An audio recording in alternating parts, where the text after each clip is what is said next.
যে কথা বলছিলাম, শহরটা যৌতুকগৃহে পরিণত হয়েছে। আজ এখানে আগুন, কাল ওখানে আগুন, পরশু সেখানে আগুন, কিন্তু একের পর এক আগুনের ঘটনার পরও আমরা কি পাই?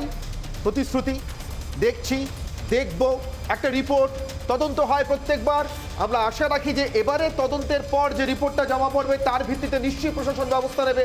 এরপর আর আগুন লাগবে না, বা লাগলেও এত সহজে আগুন লাগবে না। কিন্তু আমরা দেখি ঠিক অতখানি সহজেই বা তার থেকেও সহজেও আগুন লাগছে। এবং আজকের ঘটনা অত্যন্ত দুঃখজনক ঘটনা।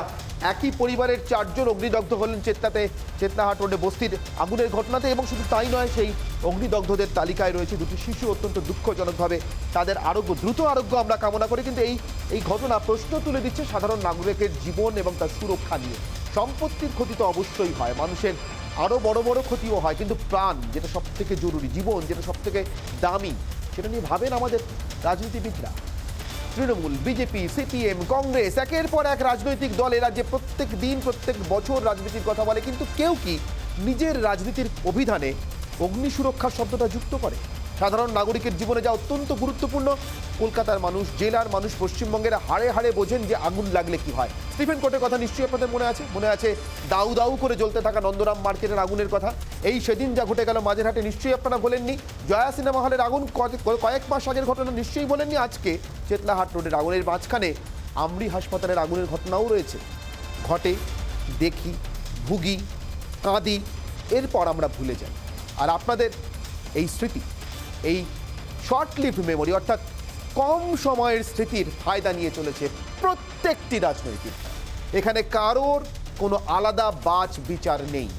এ রাজ্যে যারা নির্বাচনে লড়েন, দেশে যারা নির্বাচনে লড়েন, তারা কেউ আজ পর্যন্ত এমন প্রতিশ্রুতি দিয়েছেন নাগরিককে, আপনার বাড়িতে যাতে আগুন না লাগে, আপনার সম্পত্তি যাতে অগ্নিদগ্ধ না হয়, আপনার বাড়ির মানুষটি যাতে সুরক্ষিত থাকেন, তার জন্য আমরা লড়ে যাব এবং চেষ্টা করব আগুনের ঘটনা 100 থেকে অন্তত 1-এ নামিয়ে আনতে। কেউ জোর দিয়ে বলতে পারেন না যে একটা অ্যাক্সিডেন্ট হবে না, কিন্তু অ্যাক্সিডেন্ট যখন বারবার হয় তখন অ্যাক্সিডেন্ট কমানোর জন্য, অ্যাক্সিডেন্টকে মোকাবিলা করবার জন্য যাদের কাজ করার কথা, তাদের সদিচ্ছা নিয়ে প্রশ্ন ওঠে না? আমাদের একটি বিশেষ প্রতিবেদন।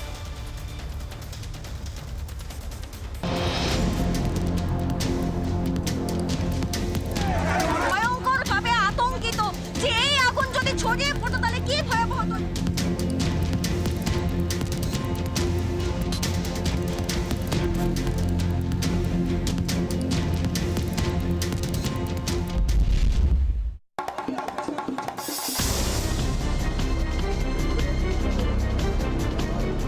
উত্তর, দক্ষিণ কিংবা মধ্য কলকাতা, যত গৃহ শহর, ঘিঞ্জি এলাকায় গা ঘেঁষা বহুতলে বিপজ্জনকভাবে ঝুলে রয়েছে তার। যত গৃহ অবস্থার খেসারত। তিলোত্তমা নগরীতে ঘটছে একের পর এক ভয়াবহ অগ্নিকাণ্ড। গত কয়েক মাসেই বেশ কয়েকটি ভয়াবহ অগ্নিকাণ্ড ঘটেছে শহরের এ প্রান্ত থেকে ও প্রান্তে। এ বছরেরই 20 মে পার্ক স্ট্রিটের বহুতলে আগুন লাগে বিবাদী বাগের একটি বহুতলে। 21শে জুন বড়বাজারের দোকানে বিধ্বংসী আগুন, রাসায়নিক দোকানের আগুন ছড়ায় রাখি কারখানায়। 28শে জুলাই গড়িয়াহাটে জুতোর গোডাউনে আগুন লাগে, বিদ্যুৎ সংযোগ বন্ধ করে আগুন নেভানো হয়। 10ই সেপ্টেম্বর নিমতলা স্ট্রিটে কাঠের গুদামে আগুন লাগে, কাঠে আগুন লাগায় আগুন দ্রুত ছড়ায়। 11ই সেপ্টেম্বর গার্ডেন রিজের এফসিআই গোডাউনে আগুন লাগে, আগুন ছড়িয়ে পড়ে 5টি গোডাউনে। 25শে সেপ্টেম্বর জোড়াসাঁকোয় গুদামে বিধ্বংসী আগুন, পুড়ে ছাই হয়ে যায় গোটা গুদামটি। 5ই অক্টোবর কলটোলায় 4 তলার বাড়িতে ভয়াবহ আগুন। 22শে অক্টোবর আগুন লাগে চেতলাহাট রোডের বস্তিতে। কোথাও নেই পর্যাপ্ত অগ্নি নির্বাপনের ব্যবস্থা, কোথাও নেই পর্যাপ্ত জলের ব্যবস্থা। আবার ঘিঞ্জি এলাকায় ঢুকে আগুন নেভাতে হিমশিম খেতে হয় দমকলকে। একের পর এক অগ্নিকাণ্ডে জ্বলছে শহরের বহুতল। আগুনের লেলিহান শিখার গ্রাসে কখনো যাচ্ছে প্রাণ, কখনো নষ্ট হচ্ছে সম্পত্তি, আবার কখনো প্রশ্নের মুখে পড়ছে জীবিকা। তিলোত্তমা নগরে আগুনের লেলিহান শিখায় জ্বললেও গয়ঙ্গচ্ছ মনোভাব রাজ্যের। ফায়ার অডিটের জন্য নেই পর্যাপ্ত পরিকাঠামো ও পর্যাপ্ত কর্মী। বেসরকারি সংস্থার সাহায্য নিয়েই এই ক্ষেত্রে দায় সারছে সরকার। যত গৃহ শহরে কঠোর পদক্ষেপ নেই কলকাতা পুরসভারও। বারে বারে অভিযোগ ওঠে অগ্নিকাণ্ডের সময়টুকুই শুধু পাওয়া যায় জনপ্রতিনিধিদের, আগুন নিভলে আর দেখা মেলে না তাদের। শাসকের পাশাপাশি নির্বিকার বিরোধীরাও। একের পর এক অগ্নিকাণ্ড নিয়ে হয় না প্রতিবাদ, ধর্ণা, বিক্ষোভ, ওঠে না তিলোত্তমা নগরীকে যৌতুকগৃহ অবস্থা থেকে মুক্ত করে মানুষের প্রাণ, জীবিকা ও সম্পত্তির নিরাপত্তা সুনিশ্চিত করার দাবি। ভোট আসে, ভোট যায়। রাজনৈতিক দলগুলির নির্বাচনে ইস্তেহারেও থাকে না শহরের কিংবা রাজ্যের অগ্নি নিরাপত্তা সুনিশ্চিত করার প্রতিশ্রুতি। কলকাতা পুরসভার অতীতের নির্বাচনে রাজনৈতিক দলের নির্বাচনে ইস্তাহারে ছিল না শহরের অগ্নি সুরক্ষা নিয়ে একটি কথাও। তবে কি সাধারণ মানুষের জীবন, জীবিকা ও সম্পত্তির দামই নেই? একের পর এক ভয়াবহ অগ্নিকাণ্ডের পরও জনপ্রতিনিধি এবং রাজনৈতিক দলের নেতা নেত্রীদের নির্বিকার মনোভাবে উঠছে প্রশ্ন। রিপাবলিক বাংলা। আমার সঙ্গে যারা উপস্থিত রয়েছেন আজকে বিতর্ক করবার জন্য এই বিষয়টি নিয়ে তাদের সঙ্গে পরিচয় করে দিয়ে আপনাদের শতরূপা রয়েছেন বিজেপি মুখপাত্র ভাস্কর সিনহা রায় রয়েছেন রাজনৈতিক বিশ্লেষক, উদয় অধিকারী রয়েছেন প্রাক্তন ডিরেক্টর ফায়ার ব্রিগেডের অর্থাৎ দমকলের প্রাক্তন অধিকর্তা। আমার সঙ্গে রয়েছেন মোহাম্মদ বুলন্দ আখতার খান, কলুটোলা অগ্নিকাণ্ডের প্রত্যক্ষদর্শী। যে অগ্নিকাণ্ড 1 মাসও ঘটেছে গত 1 মাসের মধ্যে নিশ্চিতভাবে বুলন্দ আখতার খানের চোখের সামনে এমন একটা অভিজ্ঞতা রয়েছে যেটা হয়তো আমাদের আজকের বিতর্কের ক্ষেত্রে খুব প্রয়োজনীয়। আর অবশ্যই উদয় অধিকারীর অভিজ্ঞতা। আমি প্রথম বুলন্দ বাবু আপনার কাছে আসি। বুলন্দ আখতার খান, কলুটোলার আগুন আপনি নিজের চোখে দেখেছেন, আজকে আর একটা আগুন। অত্যন্ত দুঃখের যে আজকের আগুনে একটি পরিবারের 4 জন অগ্নিদগ্ধ হয়েছেন, তাদের মধ্যে 2টি শিশু রয়েছে। কিন্তু আপনাদের ক্ষয়ক্ষতিও তো বোধহয় কিছু কম ছিল না। ঠিক কেন আগুনটা লেগেছিল আপনাদের ওখানে?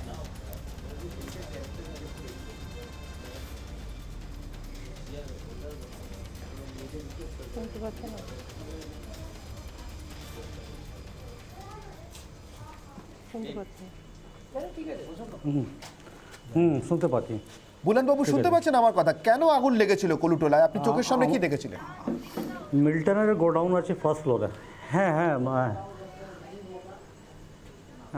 একটা মিল্টন ফার্স্ট ফ্লোরে যে আছে একটা মিল্টনের গোডাউন আছে, ওর ভিতরে আমরা একটা ধোঁয়া বেরোচ্ছে আমরা দেখতে পেয়েছি। আরও সেই দেখে আমরা একটু দেখেছি কি আগুন মতন কিছু বেরোচ্ছে, সেই জন্য আমরা সবাই মিলিয়ে ওখানে দৌড়ে গিয়েছে। কিন্তু শাটার বন্ধ ছিল, ঠিক আছে। শাটার খোলার জন্য যার মিল্টনের গোডাউন ছিল তাকে ফোন করা হয়েছিল কি আপনি একটা কি চাবি নিয়ে চলে আসুন, একটা আপনার ভিতরে আগুন লাগিয়ে আছে। কিন্তু ওরা ফোন তুলেছে, তারপরে আবার বলছে আসছি, তারপরে আবার 10 মিনিট পরে ফোন করা হয়েছে, তো সুইচ অফ হয়ে গেছে, কিন্তু ওরা আসেনি। আচ্ছা, তার কারণটা কি? যার গোডাউনে আগুন লাগলো তিনি এলেন না, তার মানে কি তিনি গোডাউনে যা রেখেছিলেন সেটা কাউকে জানতে দিতে চান না?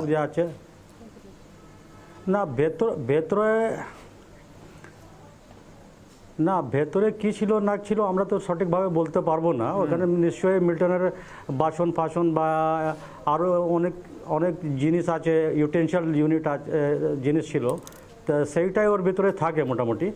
আর ওর ভিতরে কি ছিল না ছিল আমরা তো ভাবতে পারছি না। কিন্তু শাটার খোলা হয়নি, শাটার খোলা হয় 3:30টার সময়। দমকল ডিপার্টমেন্ট যে আছে সঠিকভাবে 3:30টার সময় কেটে তারপরে আগুনটা বোঝানোর চেষ্টা হয়েছে এখান থেকে, ভেতর থেকে। ফ্রন্ট পজিশন থেকে যত আগুন বোঝানো হয়েছে, হ্যাঁ, ওর থেকে বেশি ভেতর থেকেই আগুন ছিল। আপনি আমাদের সঙ্গে থাকুন। আমি আপনার সঙ্গে কথা বললাম শুরুতে এই কারণেই যে আপনি একজন সাধারণ মানুষ হিসেবে আপনার অভিজ্ঞতা শেয়ার করতে পারলেন। এরপর আজকের যে মূল প্রশ্নগুলো নিয়ে বিতর্ক করব সেগুলো সামনে রাখছি। আমার অগ্নিবাণ 1।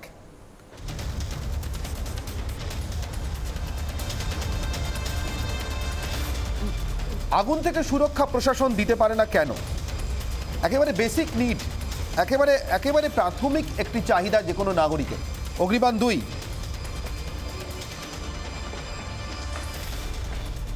রাজনৈতিক দলের ইস্তেহারে অগ্নি সুরক্ষার কথা লেখা থাকে না কেন? অগ্নিবাণ 3,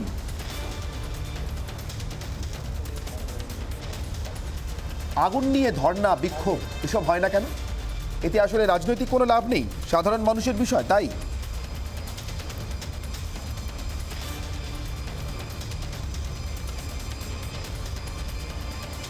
আমি শতরূপা এবং ভাস্কর সিনহা রায় পর্যায়ক্রমে আপনাদের কাছে আসি। প্রথম শতরূপার কাছে যাই। শতরূপা, কি মনে হয় আমার যে মূল প্রশ্নগুলো ছিল রাজনৈতিক দলের কাছে, রাজনৈতিক দলের যারা সদস্য বা নেতাকর্মী তাদের কাছে, আগুন ইস্তেহারে আসে না, মানে অগ্নি সুরক্ষা আসে না, আগুন নিয়ে কথা বলে না রাজনৈতিক দলগুলো, ধর্ণা হয় না, কর্মসূচি হয় না, কেন বলুন তো? মানে ভোটের জন্য আগুন খুব একটা প্রোডাক্টিভ নয় নাকি? অনির্বাণ, তুমি অ্যাজ ইউজুয়াল হোমওয়ার্ক করনি। বিজেপির ইস্তেহারে ম্যানিফেস্টোতে এই বিধানসভার নয়, যখন কর্পোরেশন ইলেকশনে যখন আমরা ম্যানিফেস্টো তৈরি করেছিলাম, I was part of the manifesto committee, সেটা আমি ভালো করে জানি। ফায়ার ম্যানেজমেন্টের কিন্তু আলাদা একটা আর্টিকেল আমরা তৈরি করেছিলাম, এবং সেটাতে প্রথমেই বলা হয়েছিল যে যে মানে কলকাতা শহরে এক হচ্ছে যেখানে মানে বহু জনতা আছেন, বেশি কলুতলা মার্কেটের মতন ধরো, বা নর্থ ক্যালকাটায়, সেন্ট্রাল ক্যালকাটায় আমি বলবো, এই যে কনজেস্টেড যে জায়গাগুলো, সেটা ইমিডিয়েটলি একটা ফায়ার অডিট করা, মানে কি করা যায় অলরেডি এরকম কনজেস্টেড জায়গার মধ্যে গায়ে গায়ে যেখানে দোকান, মানুষ সবাই মিলে মানে বসবাস করছে, সেখানে সলিউশনটা কি, এটার একটা ইমিডিয়েটলি ইনভেস্টিগেটিভ একটা প্রসিজার করে তারপরে তার সলিউশন বের করা। দেখো, রাতারাতি একটা গভর্নমেন্ট চেঞ্জ হলেই যে তার কোনো সলিউশন হয়ে যাবে সেটা তো সম্ভব নয়, বাট অন্তত একটা উদ্দেশ্য প্রবণতা, এটা তো একটা মানে ইন্টেনশন টু ডু গুড, এইটা কিন্তু আমাদের ম্যানিফেস্টোতে ছিল, 1 নম্বর। দ্বিতীয়ত, কেন এটা নিয়ে মানে তুমি যেটা বলছো যে কেন এখানে কোনো আমরা ধর্ণা হয় না বা বিক্ষোভ হয় না, সেটা আমি এই মুহূর্তে উত্তর দেবো না। তার কারণ আসল যে ঘটনাটা, সেটা আমার মনে হয় আরেকটু বেশি ফোকাস করা দরকার। দেখো, আজকে কর্পোরেশন, তৃণমূলের কর্পোরেশন 3টে টার্ম এখানে কন্টিনিউয়াস উইদাউট এনি ইন্টারাপশন।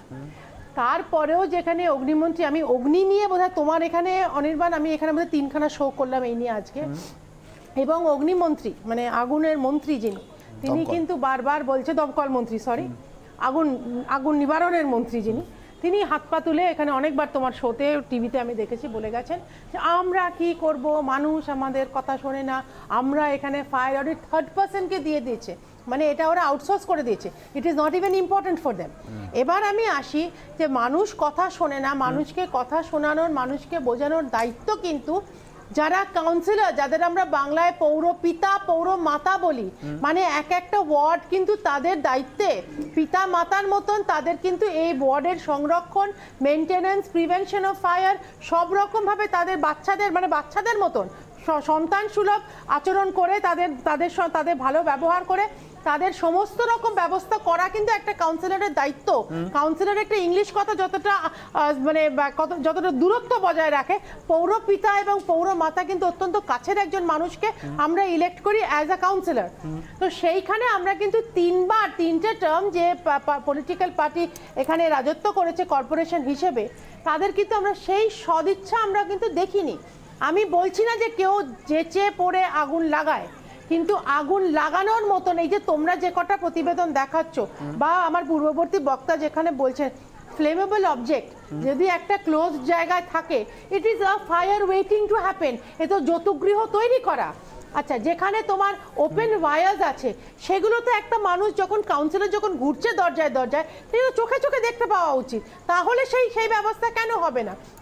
যখন আমি দেখছি যে আগুন ধরে যাবার পর দমকল কত তাড়াতাড়ি এলো, সেটা তো অনেক পরের কথা, আগুন ধরতে দেব কেন আমি? যেখানে আমার কর্পোরেশন 3বার আমি চালিয়েছি, বেসিক কয়েকটা সিস্টেম তো হওয়া উচিত। আমি একটা লাস্ট কথা বলে অনির্বাণ, তুমি তারপর অন্য কারোর কাছে যাও। এই যে হাই রাইজগুলো হচ্ছে, বা যেখানে প্রমোটারি যে নতুন বিল্ডিংগুলো হচ্ছে, অনেকগুলো ইললিগাল কনস্ট্রাকশন, ট্রেড লাইসেন্স রিনিউয়ালের সময় এইখানে তো ফার্স্ট কর্পোরেশন ধরা উচিত যে তুমি আগে ফায়ারের কাছ থেকে ক্লিয়ারেন্স আনো, তারপরে আমি ট্রেড লাইসেন্স রিনিউ করব।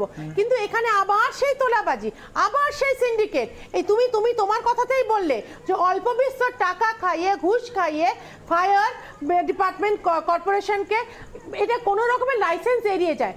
আমি মানছি মানুষও এটাতে আরো বেশি রেসপন্সিবল হওয়া উচিত। যেমন ধরো, এই যে নতুন হাই রাইজগুলো হচ্ছে, প্রত্যেকটাতে কম্পালসারি করে দেওয়া উচিত ওপেন স্পেস। যেমন আমি যে হাই রাইজে থাকি, সেখানে কিন্তু every 5th floor has an open space. যদি লাগে অন্তত মানুষজন, যদি আগুন ধরে, মানুষজন যাতে অন্তত সেফ জায়গায় থাকে। প্রত্যেকটা বাড়িতে ফায়ার এক্সটিংগুইশার, অন্তত ছোট একটা fire extinguisher everybody must have it.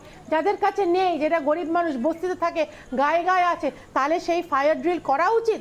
অন্তত একটা কনসিয়াসনেস, একটা সেন্সিটিভিটি তো, সেন্সিটাইজেশন তো করা দরকার কর্পোরেশনের তরফ থেকে। শতরূপা, এগুলো তো আপনি যেগুলো বলছেন সেগুলো অত্যন্ত প্রয়োজনীয় পদক্ষেপ প্রশাসনের, কর্পোরেশনের বা যেখানে দায়িত্বে আছেন তাদের করার কথা। কিন্তু আজকের অগ্নিকাণ্ডের পিছনে প্রাথমিক অনুমানটা কি জানেন? বেআইনি দাহ্য পদার্থ মজুত করা হয়েছিল এইটাই এবং সেটা আমি করা তো হয়েছিল বললাম। ব্যবসায়িক উদ্দেশ্যে। এখানে এই প্রশ্নটা নিয়ে ভাস্কর বাবুর কাছে আসবো। ভাস্কর বাবু, এটা যদি কেউ করেন তাহলে তো প্রশাসনের স্বাভাবিক নজরে আসার কথা। ধরুন পুলিশ বেআইনি বা দাহ্য পদার্থ মজুত হচ্ছে কিনা, স্থানীয় কাউন্সিলর বা স্থানীয় পুর প্রতিনিধি, যে ফরম্যাটেই থাকুন, এখন হয়তো ভোট নেই বলে পুরো প্রশাসক হয়ে গিয়েছেন, তারা তো জানবেন, তারা জানতে পারছেন না বা তাদের কাজ পর্যন্ত পৌঁছাচ্ছেন না, এটা হতে পারে না। যাদের বাড়িতে আগুন লেগেছে তারা বলছেন দিনের পর দিন আমরা বলি, কিন্তু ওরা ব্যবসা করে, ওরা এখান থেকে সরে না। এই কেমন ব্যবসা ভাস্করবাবু, যেখানে মানুষের জীবন নিয়ে, আগুন নিয়ে খেলা হয়? আপনারা একটা বললেন, প্রতিবেদনও বললেন, বক্তাদের কথা শুনলাম। কলকাতা 300 বছরের বেশি পুরনো একটা শহর, যেখানে এই বিজনেস ডিস্ট্রিক্ট, যে অঞ্চলটাতে আগুন লেগেছে আজকে, সেটা একটা বহুতল কিনা জানি না, এটা একটা প্রচণ্ড ঘিঞ্জি অঞ্চল। আপনারা যে বলছেন না যে নজরদারি করা, এই নজরদারি করা হয়, এবং দাহ্য পদার্থের জন্য আগুন লেগেছে না শর্ট সার্কিট হয়ে আগুন লেগেছে সেটা এখনো প্রমাণ হয়নি। আপনারা দেখেছেন পার্ক স্ট্রিটের মতন যেমন জায়গাতেও আগুন লেগেছে, আবার আজ দেখলাম মুম্বাইয়ের 19th ফ্লোরে একটা অত্যাধুনিক বিল্ডিংয়েও আগুন লেগেছে, সেখান থেকেও একজন মারা গেছেন। আগুন লাগাটার জন্য যতটা না প্রশাসনিকভাবে এটা ব্যর্থতা, তার থেকে বেশি মানুষের। আপনি যদি একটা ঘিঞ্জি অঞ্চলে বসবাস করেন, যেখানে রাস্তা অপরিসর, এটা বলে কি যেতে পারে না, এটা বলে কি রাজনীতিকদের দায়িত্ব? রাজনীতিকদের দায় নয়, আপনাকে সেখানে যতটা সাবধানে থাকতে হবে। কলকাতার ওই অঞ্চলে পার স্কোয়ার কিলোমিটারে জনবসতি 1,500-এরও বেশি। আচ্ছা, তাহলে যখন নন্দরামে আগুন লেগেছিল, আমৃতে আগুন লেগেছিল, যখন তার ওই একই আমৃতে সময় আগুন লাগেনি, আমৃতে যেভাবে মারা গেছিলেন সেটা ধোঁয়াতে ওই একই সময় যে অগ্নিকাণ্ডগুলো ঘটেছিল, সেই সম্পর্কে কেন তখনকার বিরোধী দল তাহলে বলতো যে শাসক দলের দায়, তাহলে তখন মানুষের দায় ছিল না? ঘিঞ্জি এলাকাতে আগুন লাগার কারণ, আর একটা হাসপাতালে যে ধোঁয়ার জন্য পেশেন্টদের কাছে চলে গেল, মানে এসি ডাক দিয়ে, তাতে মারা গেল। বাসন্তী আগুনের কথা মনে পড়ে, একটা নির্বাচন ছিল সামনে, সেই আগুন নিয়ে কি হয়েছিল? না, দুটো এক নয়, এবং প্রত্যেকটা আগুনের আলাদা আলাদা জায়গা আছে। আপনাকে ইলেকট্রিকের শর্ট সার্কিটের জন্য যদি আগুন লেগে থাকে কোন জায়গায়, তাহলে সেখানে ক্যালকাটা ইলেকট্রিক সাপ্লাই কর্পোরেশন থেকে আরম্ভ করে যারা ওখানে যে তার ব্যবহার করছেন, রেসপন্সিবল। কিন্তু এটা পৌরসভার মধ্যে পড়ে না, যে পৌরসভার দায়িত্ব নয় অগ্নি সুরক্ষা দেওয়া। আপনি যে ইলেকট্রিকের যে ওয়্যারিং করেছেন, সেই ওয়্যারিং এ সঠিকভাবে তার ইউজ করেছেন কিনা, এটা দেখা পৌরসভার মধ্যে পড়ে না। বেশ, কিন্তু যাদের দায়িত্বের মধ্যে পড়ে, যাদের ফায়ার সেফটি অডিট করার কথা, তারা কি করছেন? আরেকবার আমি দমকল মন্ত্রী সুজিত বসুর বক্তব্য শোনাই, আমাদেরকে দেওয়া এক্সক্লুসিভ বক্তব্য ছিল। পরবর্তী সময় রাজ্য সরকার জানিয়ে দিয়েছে তারা কি করতে চায় ফায়ার সেফটি অডিট নিয়ে। আমি একবার শুনে নিই সুজিত বাবুর বক্তব্য, কি বলেছিলেন সুজিত বাবু? ফায়ার অডিট আমাদের প্রতি মাসে 300 করে ফায়ার অডিট ডিপার্টমেন্ট করছে। আমরা গত মাসে মিটিং হয়েছে, সেখানে ডিজি ছিলেন, আমি ছিলাম, আমাদের সেক্রেটারি এসিএস ছিলেন। আমরা যেটা সিদ্ধান্ত নিয়েছি, কোনো সংস্থাকে দিয়ে, প্রাইভেট কোনো এজেন্সিকে দিয়ে আমরা ভাবনা চিন্তা করছি, কারণ এত ফায়ার অডিট আমাদের ডিপার্টমেন্টের পক্ষ থেকে করা সম্ভব না। আমরা একটা প্রস্তাব গ্রহণ করেছি যে আমরা পুজোর পরে আমরা যদি কোনো কাউকে দিয়ে, যারা অনেক ধরনের সংস্থা আছে, এজেন্সি আছে, তাদেরকে দিয়ে ফায়ার অডিট করানো যায় কিনা, এটা আমরা একটা সার্ভে করে দেখতে বলেছি। ভাস্কর বাবু, আমি নিশ্চিতভাবে আপনার কাছে আসবো, কিন্তু আমি এইটুকু বুঝি যে মাথার উপরে আকাশে কোন কোম্পানির প্লেন উড়বে, সেটা জাতীয় না বেসরকারি, তার থেকেও বোধহয় অনেক গুরুত্বপূর্ণ যে আমি যে বাড়িতে বাস করি সেখানে আগুন লাগবে কিনা, তার জন্য কোনো অডিট হচ্ছে কিনা, তার জন্য অডিট হচ্ছে। আমি উদয় অধিকারীর কাছে যাবো, প্রাক্তন দমকল অধিকর্তা। আমি একটু উদয়বাবুর কাছে যাই। সব আমলে সব শাসকের সঙ্গে কাজ করার অভিজ্ঞতা আছে উদয়বাবুর। উদয়বাবু, শাসক কি আদৌ সত্যি সত্যি আগুন না লাগুক এটা চান? মানে নিশ্চিতভাবে এটা চান না যে আগুন লাগুক, কিন্তু আগুন না লাগুক এটাও কি চান?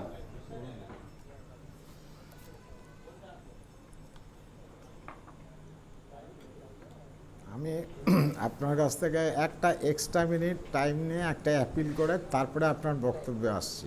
বেশ, আমি আমার সিএম এর উদ্দেশ্যে জোড়হাত করে একটা অ্যাপিল করছি। উনি এক সময়, আমি যখন চাকরি করতাম, আমাদের সংগঠনের নেত্রী ছিলেন। বিভাস গুহ ওনার সর্বক্ষণের সঙ্গী ছিলেন।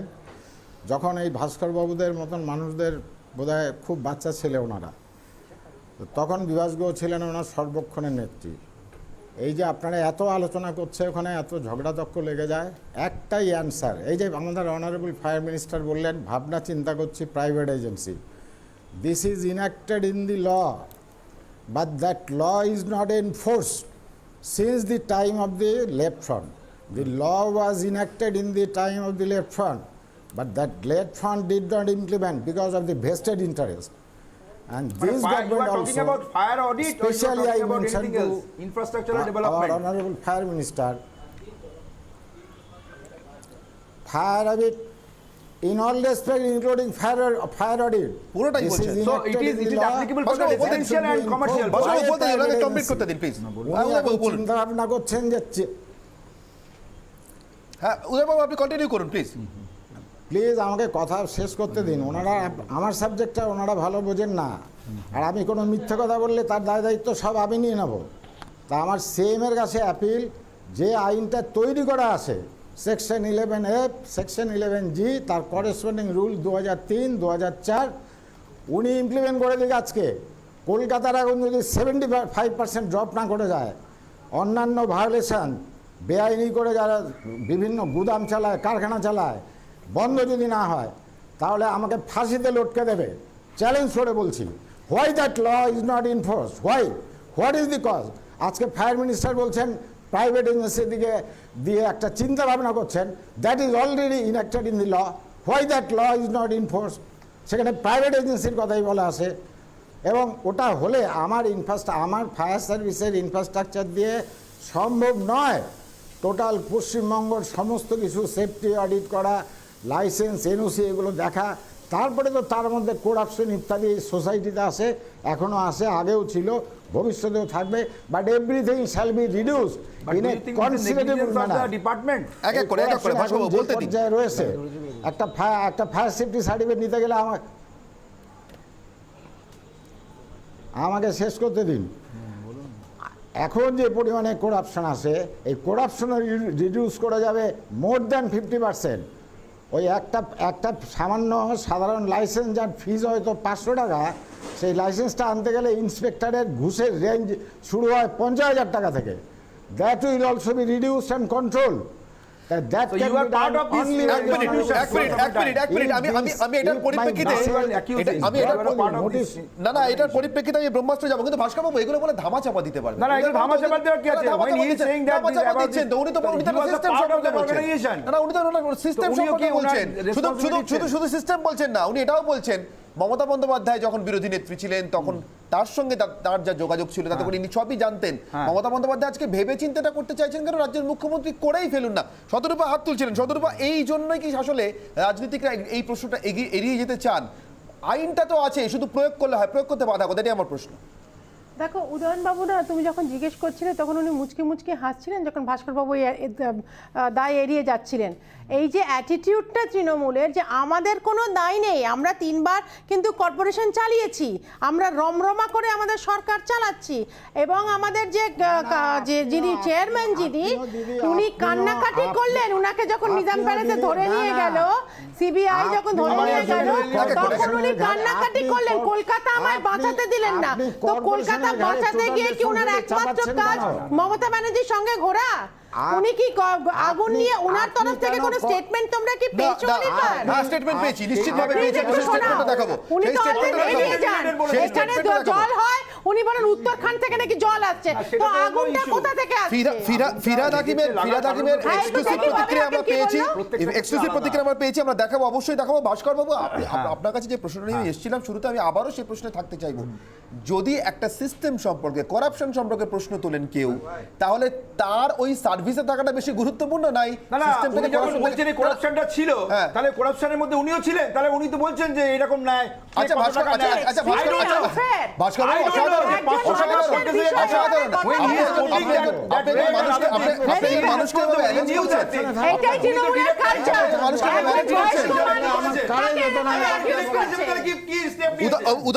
বাবু, উদয়বাবু আপনার তোলা প্রশ্নের প্রেক্ষিতে আমার আজকের ব্রহ্মাস্ত্র, আপনি যে কথা বলেছেন, 1 মিনিট ভাস্কর বাবু, 1 মিনিট। উদয়বাবু তোলা প্রশ্নের প্রেক্ষিতে আমার আজকের ব্রহ্মাস্ত্র, ভাস্কর বাবু 1 মিনিট, আমার আজকের ব্রহ্মাস্ত্র।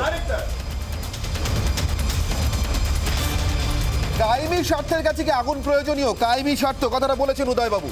উদয়বাবু, আমি এই প্রশ্নের উত্তর নেব আপনার কাছে, আপনার অভিজ্ঞতার জায়গা থেকে নেব, কারণ আপনি সব থেকে ভালো জানেন। আপনি রাজনীতি নিরপেক্ষভাবে বলবেন, তার কারণ আপনি সবাইকে দেখেছেন। আমি প্রশ্নের উত্তর নেওয়ার জন্য একটা ছোট বিরতির পর ফিরে আসবেন, এবং অবশ্যই আপনাদেরকে শোনাবো আজকের এই অগ্নিকাণ্ড সম্পর্কে কলকাতার পুরো প্রশাসক ফিরহাদ হাকিমের বক্তব্য। একটা ছোট বিরতির পর ফিরছি, সঙ্গে থাকুন।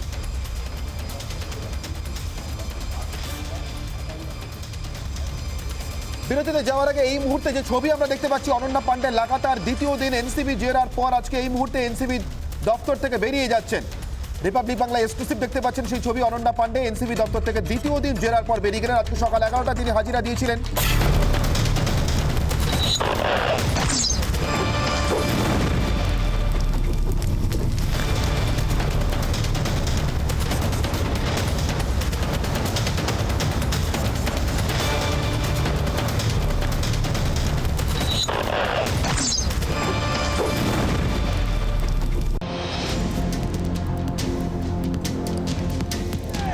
ভয়ঙ্কর ভাবে আতঙ্কিত যে এই আগুন যদি ছড়িয়ে পড়তো তাহলে কি ভয়াবহ হতো।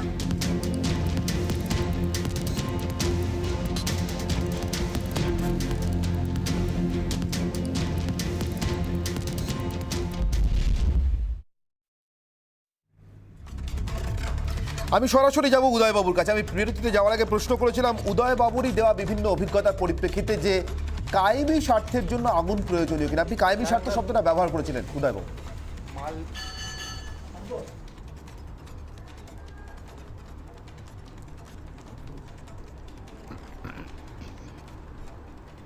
আমি তো এখনও বলছি যে ওই আইনটা এনফোর্স হচ্ছে না because of the vested cause.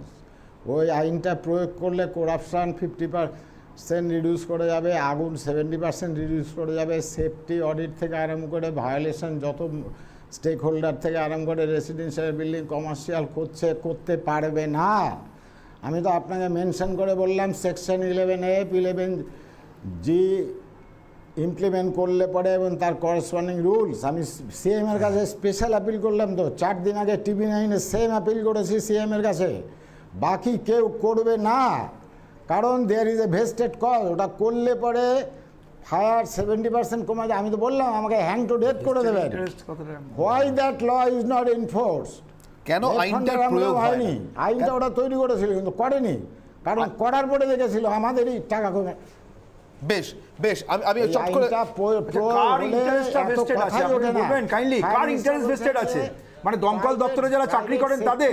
তো আপনি তো সেখানে ছিলেন, আপনি কি কাউকে শোকজ করেছেন, সাসপেন্ড করেছেন? যে আপনি যে বললেন একটা ভেস্টেড ইন্টারেস্টের কথা, এটা কাদের ভেস্টেড ইন্টারেস্ট? সরকারের না যারা দমকলে চাকরি করে তাদের? পাওয়ার ছিল। কারা ছিল? একটা আইনকে এনফোর্স, আইনের এনফোর্সমেন্ট থেকে আপনি মনে করেন কি সেই আইনের এনফোর্সমেন্ট করার পরিকাঠামো কেন হয়নি? আপনার এই আইনের এনফোর্সমেন্ট হলে সবকিছু সমাধান হয়ে যাবে। বেশ, ভাস্কর বাবু শতরূপা হাত তুলছেন। শতরূপা শতরূপা কাদের আপনি যদি পরিষ্কার করতে ভালো হতো, কারণ আপনি ছিলেন। এক মিনিট ভাস্কর না করলে কথা বলা খুব মুশকিল। এক এক করে শতরূপার বক্তব্য শুনি প্লিজ। উনি সব সময় সবার ব্যাপারে কথা বলবেন, নিজেরটা ছাড়া। না বলুন না প্লিজ, আমি আসবো ঠিক বলে। আমাকে একটু কথা বলতে আমার কাছে সব থেকে বড় ঠিক বোধহয় মানুষের প্রাণটা, তার থেকে বড় ঠিক বোধহয় কিছু দেখো হতে পারে। অনির্বাণ, আমি এটাই কিন্তু বারবার বলার চেষ্টা করছি। উদয়বাবুকে তো আমি চিনি না, মানে উনি ডেফিনেটলি এত পুরনো সিনিয়র লোক, উনি এতগুলো সরকারের সঙ্গে কাজ করেছেন, উনি অন দ্য গ্রাউন্ড উনি ওনার এক্সপিরিয়েন্স আছে বলে উনি ওই কথাগুলো বলছেন। ভেস্টেড ইন্টারেস্ট নিয়ে যে কথাটা বলছে, ডেফিনেটলি ভেস্টেড ইন্টারেস্ট আছে, যেটা কিন্তু আমি বারবার বলছি। যখন একটা ফায়ার লাইসেন্স রিনিউ হচ্ছে বা কর্পোরেশনের ট্রেড লাইসেন্স রিনিউ করছে, সেইখানে যদি টাকা পয়সা দিয়ে এই জিনিসটা না মেটানো যায়, যদি সেইখানে বন্ধ করা যায়, তোলাবাজিটা এইখানে যদি বন্ধ করা যায়, যে নিজেদের লোক তোলাবাজি যদি টাকা পয়সার লেনদেন তো হচ্ছে, এইখানেই তো ভেস্টেড ইন্টারেস্টের কথা উদয়বাবু বলছে। তাহলে আইনটা এতদিন তো একটা আইন মকুব করতে আছে, সেটাকে এনঅ্যাক্ট করতে এত সময় লাগার তো কথা নয়। তাহলে তার মানে এখানে বেসিক কথাটা বুঝতে হবে যে তৃণমূলের এই সদিচ্ছেটাই নেই। ওরা বরাবর বলে আসছে যতদিন আমরা আছি ততদিন কোন রকমের টাকা পয়সা নিয়ে আমরা কেটে পড়বো। আজকে বিজেপির কাউন্সিলর কি করেছেন আমি জানতে চাই। আমি তৃণমূল বিজেপির বাইরে গিয়ে উদয়বাবুর কাছে আরেকটা কথা জিজ্ঞাসা করব। উদয়বাবু আপনার অভিজ্ঞতা কি বলে? আমাদের ভাস্করবাবু বেসিক কোশ্চেন, সাধারণ মানুষের প্রশ্নগুলো আমি সেটাই করছি। আপনি শুনুন, আপনারও মনে হবে আপনার প্রশ্ন এটা। এই যে পরপর আগুনগুলো লাগে না উদয়বাবু, আমরা দেখি দমকল তদন্তে যায়, একটা প্রাথমিক রিপোর্ট জমা পড়ে। আচ্ছা উদয়বাবু, অ্যাকচুয়ালি ওই রিপোর্টগুলোর কি হয়? ওগুলো কি সত্যি কোনো কাজে লাগে? খুব ঠিক কথা তুলেছো একটা। সত্যি কি হয় তারপর রিপোর্টগুলো?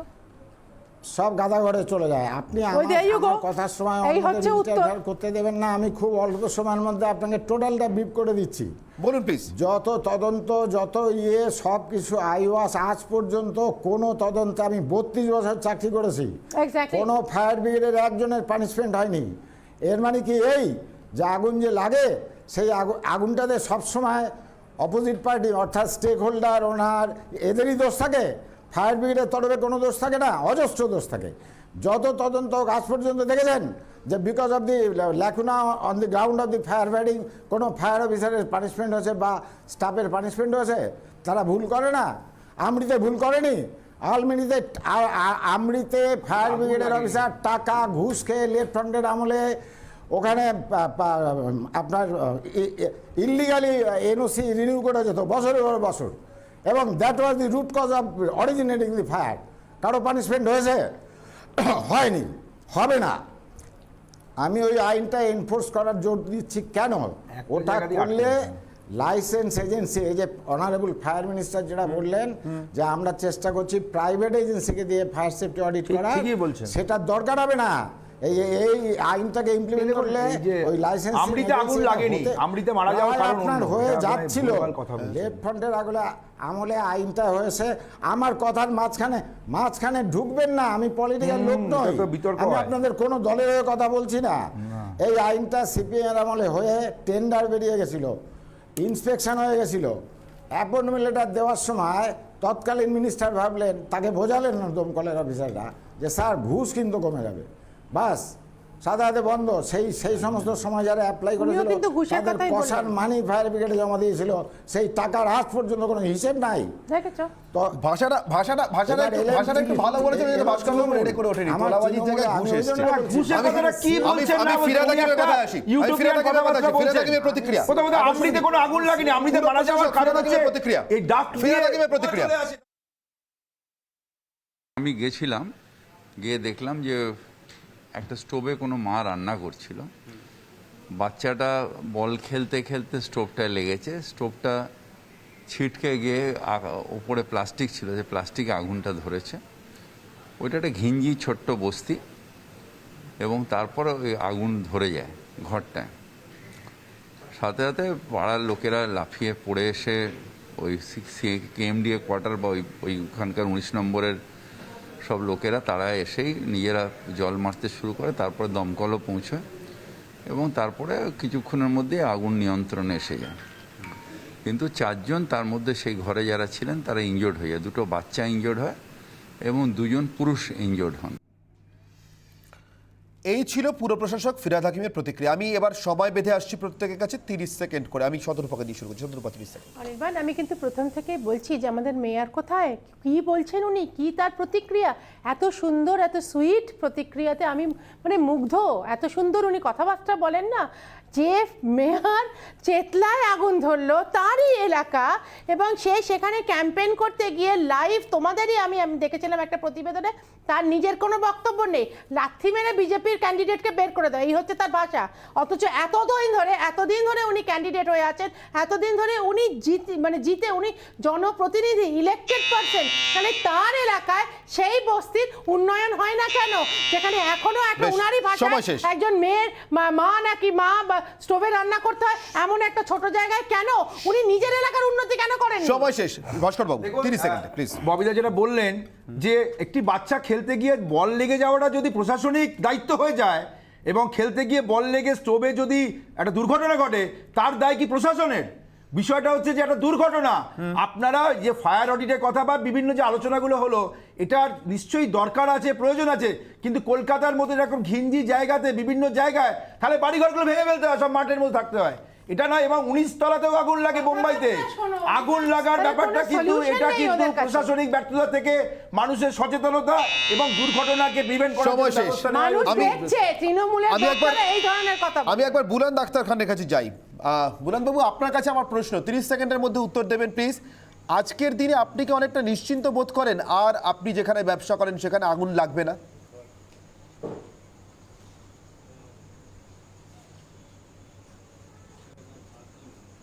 না, এখন তো দেখি যে আগুন লেগেছে, আর পরে আগুন লাগবে না আমি কি করে বলতে পারবো? কেন এখানে কিছু ফায়ার সিস্টেম তো নেই।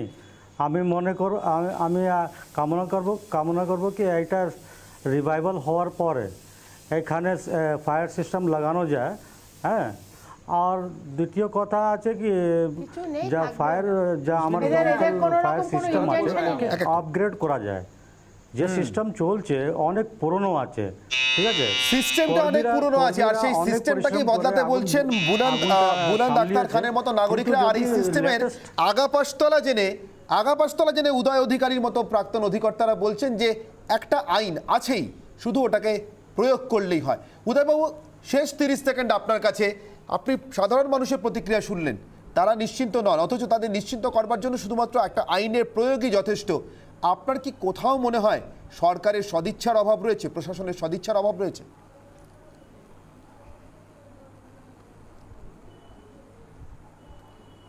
আমি যে সেই জন্য অ্যাপিলটা করলাম তো সিএম এর কাছে। সিএম এর যদি আমার অ্যাপিলটা সিএম এর কানে যায়, আমার বিশ্বাস যে উনি ওইটা কাউকে এক্সামিন করতে বলবেন এবং ওটা ইমপ্লিমেন্ট হবে এবং কলকাতার এই পরিস্থিতি পাল্টে যাবে। আর দমকলের অভ্যন্তরের প্রশাসনে 12-13 কোটি টাকার মানে রেগুলার কোর্সে ইনফ্রাস্ট্রাকচার এক্সপেন্ডিচার, যেটাকে মানে ইউজলেস পারচেজ করে টাকা নষ্ট না করতে, রোবট না কিনতে, ফায়ার বেলুন না কিনতে, মোটরসাইকেল না কিনতে, মোবিলাইজিং কন্ট্রোল ভ্যান না কিনতে, কারণ ওগুলো ফায়ার স্পটে কোনো কাজে লাগে নাই। রোবটের যে ফাংশন 4 তলা 5 তলা 10 তলার উপরে উঠে আগুন খুঁজে বার করে আগুন নেভাবে, আর রোবটের প্র্যাকটিক্যাল ডেমনস্ট্রেশন ওই গার্ডের নিচেই অর্ডিনারি পাম্পের মতন সেট করে দিয়ে। সময় একেবারে শেষ, কিন্তু উদয়বাবুর সঙ্গে কথা বলে এটা বুঝতে পারলাম যে যা প্রয়োজন সেটা করা হয় না, আর যা অপ্রয়োজন সেটা কেনা হয় বা করা হয়। নিশ্চিতভাবে এর পিছনেও কোনো দুষ্ট চক্র রয়েছে। নিজের কাজ করে আসা দপ্তর সম্পর্কেও একেবারে নিশ্চিত নন উদয়বাবু, এবং বলছেন ঘুঘুর বাসা রয়েছে সব জায়গাতেই, আর সেই বাসার সূত্রেই সাধারণ মানুষের অগ্নি সুরক্ষা একেবারে ডকে। জানি না আর কতদিন এমন অবস্থা চলবে, কিন্তু আমরা চাইব অন্তত সংবাদ মাধ্যম হিসেবে রাজনৈতিক দলের কর্মসূচিতে, প্রতিশ্রুতিতে, ইস্তেহারে উঠে আসুক সাধারণ নাগরিকের অগ্নি সুরক্ষার ঘটনা।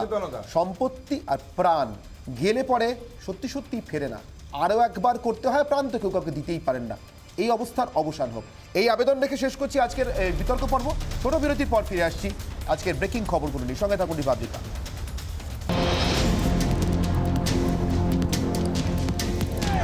ভয়ঙ্করভাবে আতঙ্কিত যে এই আগুন যদি ছড়িয়ে পড়তো তাহলে কি ভয়াবহ হতো।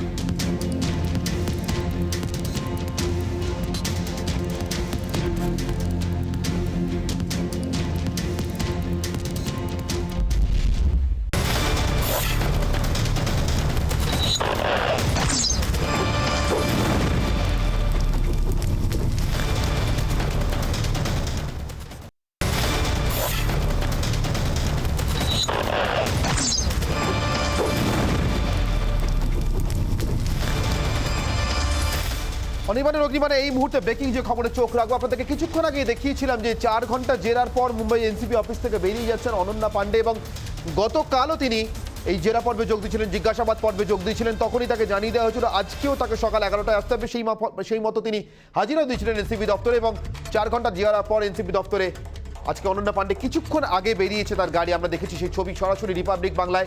এনসিপি দপ্তরে আজও জেরা চলেছে অনন্যা পাণ্ডের, চাঙ্কি পাণ্ডের মেয়ে, বলিউড অভিনেতা চাঙ্কি পাণ্ডের মেয়ে অনন্যা পাণ্ডে, তার জেরা চলে আজকে এনসিপি দপ্তরে। মুম্বাই ড্রাগ কাণ্ডে, এই মুহূর্তে মাদক কাণ্ডে এই মুহূর্তে যে তদন্ত চালাচ্ছে এনসিবি, এবং বম্বে থেকে গোয়া গামী যে ক্রুজটি, যাকে ঘিরে এই নতুন করে মুম্বাইয়ে মাদক কাণ্ডের তদন্তের নতুন করে সূত্রপাত, সেই কাণ্ডে তদন্ত প্রত্যেক দিনই নতুন নতুন মোড় নিচ্ছে। এই মুহূর্তে আমাদের মুম্বাই দেশ থেকে রয়েছেন আমার সঙ্গে মৌমিতা, সরাসরি চলে যাবো মৌমিতার কাছে। মৌমিতা, আজকে তদন্ত এখনো পর্যন্ত যে অগ্রগতি তদন্তের সেটা সম্পর্কে জানতে চাইবো, এবং অনন্যা পাণ্ডের জেরা পর্ব সম্পর্কে, জিজ্ঞাসাবাদ পর্ব সম্পর্কে কিছু জানা যাচ্ছে কি সূত্র মারফত?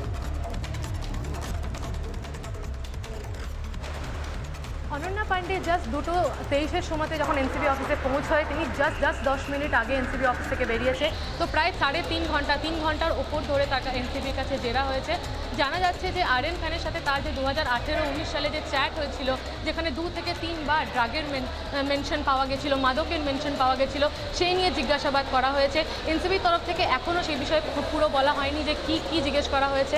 তো সূত্রানুসারে হ্যাঁ, যে এটা বলা হয়েছে যে অনন্যা পাণ্ডে হয়তো যোগান দিতেন, সাপ্লাই করতেন ড্রাগ আরএন খানকে, বা কিছু ড্রাগ পেডলারের যারা ড্রাগ সাপ্লাই করে তাদের নাম্বারও হয়তো তিনি শেয়ার করেছিলেন আরএন খানের সাথে। এই সব নিয়েই আজকে Sameer Wankhede NCB narcotics control ব্যুরোর অফিসে তাকে 3 ঘন্টার উপর ধরে জেরা করা হয়।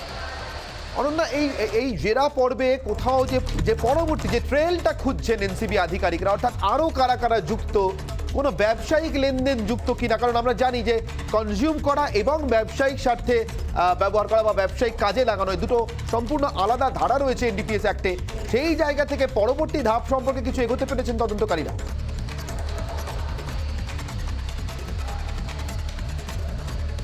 এনসিবি লাস্ট 2 দিনে যেটা খবর পাওয়া যাচ্ছে, ওরা অলমোস্ট 6 থেকে 7 জায়গায় রেড করেছে পুরো সিটিতে, পুরো মুম্বাইতে। আজ সকালেই যারা একটা পেডলার আর একজন ব্যবসায়ীকেও অ্যারেস্ট করেছে, গ্রেপ্তার করেছে। তো প্রতিদিন এনসিবি এই মুম্বাই ক্রুজ ড্রাগ বাস্ট কেসের ভেতরে খুঁটিনাটি করে চলেছে। তারা ব্যাক টু ব্যাক অ্যারেস্ট করে চলেছে, সামান জেরা হচ্ছে, হাজিরার জন্য বলা হচ্ছে। আর এবং সেটা সবথেকে গুরুত্বপূর্ণ ব্যাপার, লাস্ট 2 দিনে 6 থেকে 7 জায়গায় রেড, আর এটা সত্যিই একটা গুরুত্বপূর্ণ ব্যাপার এই কেসে। অনেক ধন্যবাদ সুপর্ণা। আমরা কথা বলছিলাম, আমাদের সঙ্গে ছিলেন প্রতিনিধি মৌমিতা, আমাদের সঙ্গে ছিলেন সরাসরি অনন্যা পাণ্ডের আজকের যে জিজ্ঞাসাবাদ পর্ব তা নিয়ে কথা বলছিলাম মৌমিতার সঙ্গে। মৌমিতা আমাদেরকে জানাচ্ছিলেন যে এনসিবি দপ্তরে আজও যেভাবে জেরা চলেছে অনন্যা পাণ্ডেকে, এবং সেই জেরার ফলে এখনো পর্যন্ত তদন্তকারীরা কতটা এগোতে পেরেছেন তদন্তের পরবর্তী ধাপ সম্পর্কে। চোখ রাখবো পরবর্তী ব্রেকিং খবরে। ব্রেকিং খবর না বলতে পারলেই বোধহয় এটাকে সব থেকে খুশি হতাম আমরা। চেতলার ভয়াবহ অগ্নিকাণ্ডের ঘটনা আপনারা জানেন। চেতলা বস্তিতে এই মুহূর্তে হাসপাতালে ভর্তি রয়েছে নাকি পরিবারের 4 জন, তাদের মধ্যে 2টি শিশু। তাদের শারীরিক অবস্থা সম্পর্কে বিশেষভাবে জানতে চাইবো সচিনের কাছ থেকে। সচিন, তোমার কাছ থেকে জানতে চাইবো শিশু দুটি এই মুহূর্তে কেমন আছে?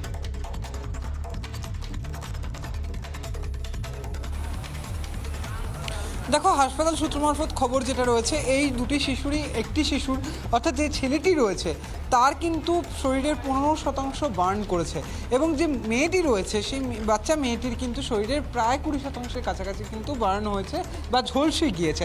ফলত সেই জায়গাগুলো বা সেই ক্ষতগুলোতে এই মুহূর্তে প্রলেপ লাগানো ইতিমধ্যেই হয়ে গিয়েছে। যাবতীয় পরীক্ষা নিরীক্ষার প্রয়োজন রয়েছে, বেশ কিছু পরীক্ষা নিরীক্ষার প্রয়োজনীয়তা রয়েছে, যেগুলি আজকে কিছু হয়ে গিয়েছে। ব্লাড স্যাম্পল টেস্ট ইতিমধ্যেই সেগুলি সম্পন্ন হয়েছে, এবং তার পাশাপাশি শারীরিক অবস্থার উপরে নজর রাখতে লাগাতার বলা হয়েছে যে ডিউটি নার্স যিনি থাকবেন তাকে বলা হয়েছে। এবং এই যে দুটি শিশু, সেই শিশু দুটিকে অতিরিক্ত গুরুত্বের সহকারে চিকিৎসকরা কিন্তু দেখবেন। এবার চলে আসি যে এই শিশু দুটির বাবা এবং মামার কথায়, তাদেরও কিন্তু শরীরে একাধিক অংশ বার্ন করে গিয়েছে, যদিও সেই যে ক্ষত সেগুলি অতটা গুরুতর নয়, যেহেতু শিশু দুটির ক্ষেত্রে অধিক গুরুত্ব দেওয়া হচ্ছে। কেননা শিশু বলে একজনের বয়স 7 বছর, আরেকজনের বয়স 5 বছরের কাছাকাছি। ফলত সেই জায়গায় দাঁড়িয়ে এই শিশু দুটির দিকে অতিরিক্ত গুরুত্ব দেওয়া হচ্ছে। কিন্তু পরিবারের বাকি যে 2 সদস্য, তাদের শারীরিক অবস্থা আপাতত স্থিতিশীল। ইতিমধ্যেই যাবতীয় ধন্যবাদ সচিন আপাতত আমার সঙ্গে কথা বলবার জন্য এবং এই ইনফরমেশনগুলো শেয়ার করবার, তথ্যগুলো শেয়ার করবার জন্য। অগ্নিকাণ্ডে দগ্ধ চেতলা বস্তির 2টি শিশু আপাতত স্থিতিশীল রয়েছে, তাদের পরিবারের অন্য সদস্যরা, তার মা বাবা ভালো রয়েছেন। চোখ রাখবো এই মুহূর্তে স্টিফেন হাউসে অগ্নিকাণ্ডের ঘটনা গত কয়েক বছর আগে আমাদের রীতিমতো আমাদের বিনিদ্র রাত কেটেছিল, যে অগ্নিকাণ্ডের ঘটনার ভয়ঙ্কর সমস্ত দৃশ্য বা ছবি আজও আমাদের মনে পড়ে। শহরের কোথাও কোনো আগুন লাগলে। বিট্টু, স্টিফেন হাউস এই মুহূর্তে কেমন আছে? স্টিফেন হাউসকে আজকে কেমন দেখলে? নিরাপদ নাকি এখনো সেই আশঙ্কার মধ্যে থাকতে হচ্ছে স্টিফেন হাউসে যারা কাজ করতে আসেন প্রত্যেক দিন তাদের?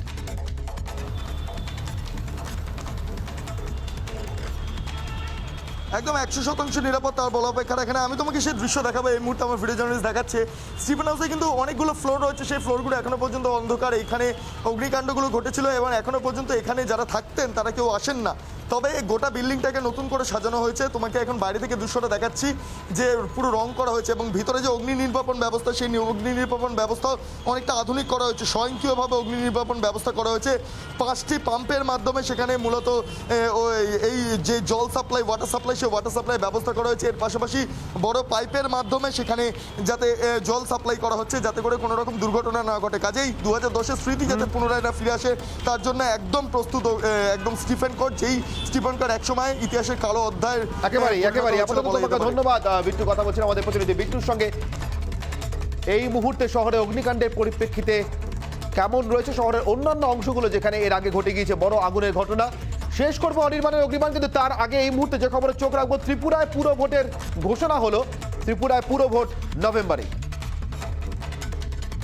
আজকে আমরা জনসংযোগ করার জন্য এর আগে সুস্মিতা দেব তৃণমূল কংগ্রেসের তরফে আজকে যে প্রচারে গিয়েছিলেন, সেখানে তার গাড়ি আক্রান্ত হয় বলে অভিযোগ। আজকে ত্রিপুরাতে পুরো ভোটের ঘোষণা করা হলো। নভেম্বরে ত্রিপুরাতে পুরো ভোট। অনির্বাণের অগ্নিবাণ এখানেই শেষ করছি। এরপরে দেখুন সোজাসুজি সব।